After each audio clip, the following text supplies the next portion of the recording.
Amalunga omphakathi aqoqa osekusele emuva kokusha kwesikhululiwe secondary school, amagumbi amane kanye nehhovisi nqonqisiwe abantu abangaziwa ngesonto ledlule.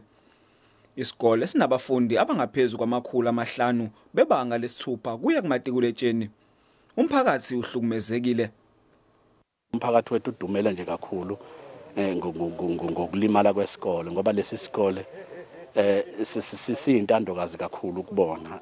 Isikhumbula kahle ukuthi kwakhiwa kwaso sakhiwe nangesikhathi la abazali ababezizamela khona, la abazali ababekhipha konke okuutikana abanakho befaka esivivaneni. Isikhululiwe secondary school ingesinye kwezikole eziyikhulu namashumi amathathu nesishiyagalolunye KwaZulu Natal ezilinyaziwe ababhikishi. Umnyango wezemfundo esifundazweni uthi lezi zikole ziqale zadatshelwa impahla ngaphambi kokungqonqiswa.